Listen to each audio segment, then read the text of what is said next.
История о самом кровожадном садисте за всю историю кино начинается в пригороде Чикаго. Имя ему не Волан-де-Морт, не Капитан Дэвид Джонс, не Пеннивайз и даже не Пилат Джон Крамер, хотя к нему мы еще вернемся. Это веселенький паренек по имени Кевин МакКаллистер, живущий в многодетной семье. Но в отличие от нищих Уизли, его папа Питер МакКаллистер человек не бедный и может позволить новогодний отдых в Париже аж на 2 семьи из 15 человек. И, как это обычно бывает в семьях с большим количеством детей, младший брат – жертва буллинга и насмешек. Из-за того, что его семья напоминает семейку Дурсли, возможно, Кевин – приемный племянник еще из какой-то третьей семьи, что многое объясняет. В канун Рождества часто усиливаются ограбления домов, и полицейский проверяет, какие меры предприняли жильцы. Питер говорит, что у них тут все по последнему слову техники, в дом даже муха не проскользнет. Семья ужинает, а мелкий садист после очередной вопиющей подставы, когда старший брат Бас втащил в одно рыло всю его вегетарианскую пиццу, устраивает драку. Добро пожаловать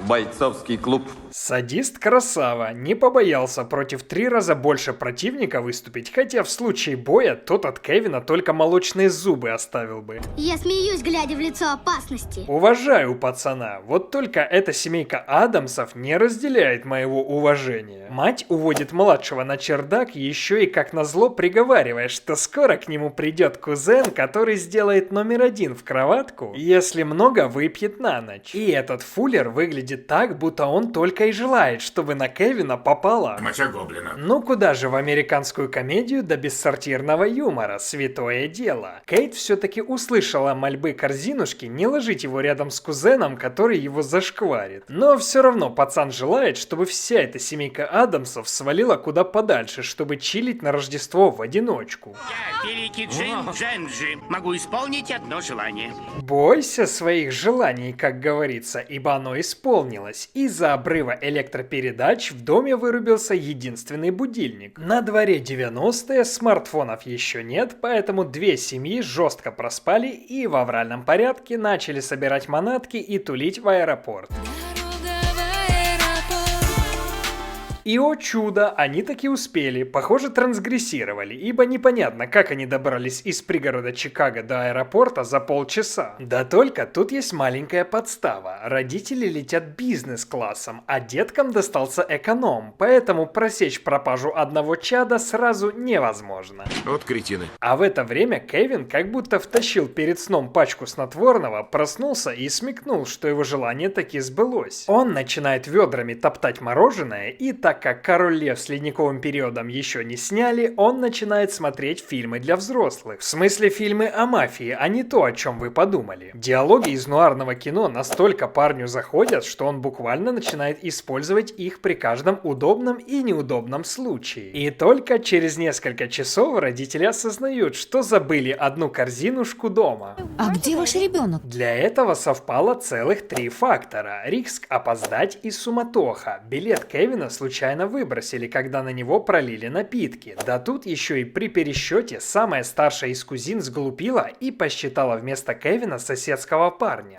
Конечно, я знаю, что на это способен только идиот. Лицо Кейт бесценно. Это каждый из нас, когда мама просила нас выключить суп, а мы вспомнили об этом, досматривая последнюю серию игры в кальмара. И так как забыли сыночку дома, в котором и телефонной связи нет, ибо дерево повредило еще и провода Чикаго Телеком, то даже позвонить и узнать, все ли в порядке с их садистиком, они не могут. Да Кевину оно и не надо. Он впервые в жизни кайфует и чувствует себя человеком. Вот только беда. 2 матерых домушника решают обложить данью целый квартал, чтобы собрать для общака. Тут-то мы и понимаем, что полицейский самый что ни есть настоящий бандит, который действует с напарником. И дом МакКаллистеров, как самый козырный на всей улице, попадает под удар первым. Это ограбление века. Садист слышит, как его хотят ограбить, и в последний момент включает свет, чтобы прогнать бандосов. Те понимают, что где-то в плане прокол и решают свалить подальше.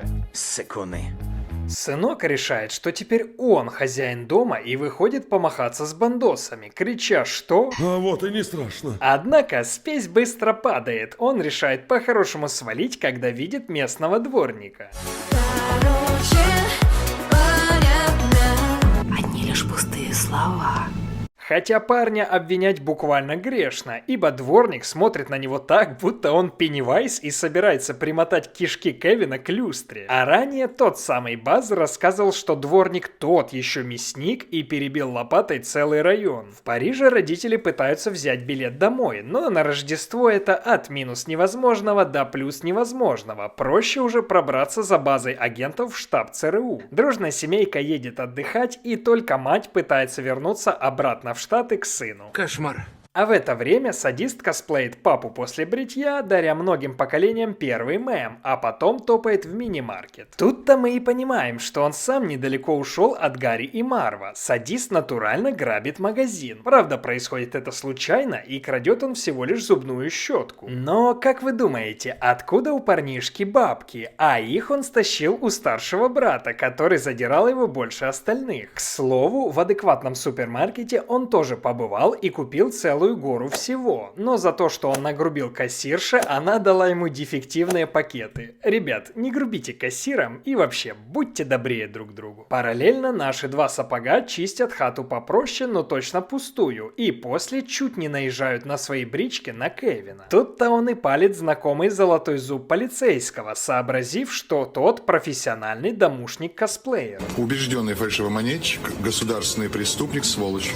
Сообразив, что происходит, садист устраивает псевдовечеринку, чтобы грабители не думали, что все так просто. Далее наклонности Кевина проявляются еще и при обыкновенном заказе пиццы. Помните, что говорил о нуарном кино? Так вот, садист запугал беднягу-доставщика до икоты, подстроив реплики из фильма под разговор с курьером. Конечно, сырная пицца только для него в одно рыло, да еще и за денежки его братца-мерзавца, это круто, ибо Баз говнюк. Но ведь этот пацан точно ничего плохого Кевину не сделал. Можно предположить, ваш следующий клиент пришел вас убить. Утром бравый дуэт приползает посмотреть, что там с домом, и Марв по наводке Гарри решает проверить хатку, ибо пустовато как бы, учитывая вчерашний размах, но тут Кевин снова включает любимый фильм. А чтобы звуки выстрелов были более реальными, забрасывает петарды в кастрюлю и смеется, пугая грабителя до одури. Этот зверь опаснее всех Жибер. Если он сбежит, то потопит весь город в крови, прежде чем вы смените колесо. Гарри решает подождать, ибо одно дело чистить дома от лишнего лута, и совсем другое мокруха, за которую отправят в какой-нибудь Шаушенк, в котором их в первый же день оприходуют. Дементоры Азкабана.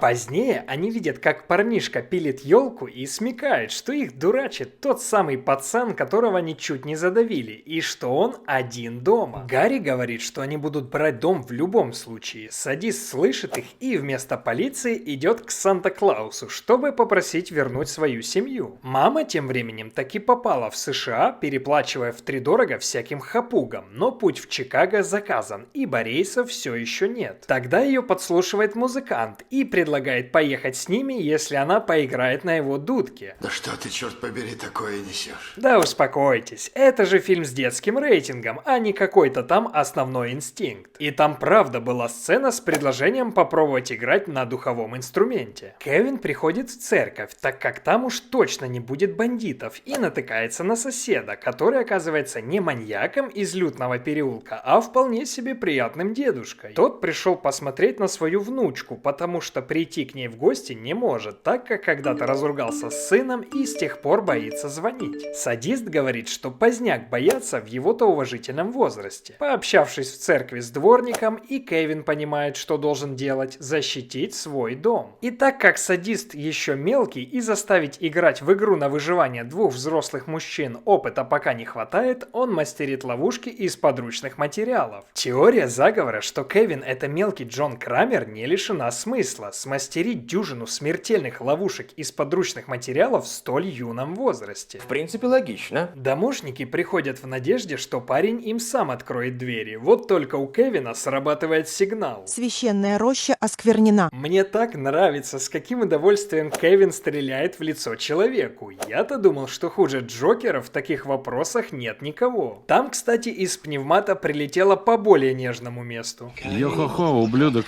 А смертоносные ловушки выглядят не лучше. Вы вломились ко мне? Ну что ж, не вопрос. Гарри как-то за год безобразно зарос. Я гвоздями в подвале всем подагру лечу. Чтобы ты был красивым, вовсе я не хочу. Пол во льду ты ты, увы, наступил не туда. И в куриных ты перьях, вот это беда. С высоты прилетает банка по лбу. Раз воруешь ты много, я ладошку сожгу. По страховке к врачу все равно не пойдешь. На машинках моих себе спину убьешь. Завалились без спросу, вы мне не друзья. Но с чего ты решил, что ограбишь меня? Пока домушники после дюжины ловушек приходят в себя, Кевин наконец-таки звонит в полицию. Правда, с оговоркой, что грабят дом соседей, а Марву таки удается на миг поймать проказника. Однако Кевин бросает тарантула своего братца на неудавшегося грабителя, что позволяет сбежать в домик на дереве. Те пробуют ползти за ним по канату, хотя дом пустой. Бери, не хочу! Однако забивают на всякие там видики с техникой, ибо отомстить важнее.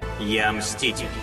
Кевин режет канат, и те впечатываются в стену. Вот только уже в доме соседей ловят его и решают пытать. Гарри пытался откусить все пальцы садюги, и, кстати, Джо Пеши перестарался, и у Калкина остался небольшой шрам после этого. Но тут приходит на помощь дворник и валит обоих парней лопатой для снега. Наконец прибывает полицейский патруль и вяжет неудавшихся грабителей. Да тут еще и благодаря своеобразной черной метке, которую Марв оставлял в домах в виде открытых кранов, полиция выкупает, сколько домов те ограбили. Садист убирает весь дом со следами пребывания посторонних и уже утром узнает, что дворник помирился с сыном, а к нему приезжает мама и просит прощения. Потом и вовсе вся семья возвращается на утреннем рейсе, вместо того, чтобы делать по 5 пересадок, что как бы обидно. А заканчивается фильм на том, что Базз обнаружил, что Кевин сделал в его комнате. Беги, Форест, беги! Что сказать, это не стареющая классика. Фильм идеален на новогодние праздники во время подготовки и нарезания салатов. Небольшое кино, от которого никто ничего не ждал, не просто так собрало, как хороший блокбастер. Тут есть замечательная атмосфера, прекрасная новогодняя музыка и лучший гангстер всея США Джо Пеши. Неудивительно, что позднее Криса Коламбуса пригласят снимать первые 2 части о Гарри Поттере. Тут шалость точно удалась. На сегодня это все. Маякните в комментариях, стоит ли обозревать 2-ю часть, и до новых встреч!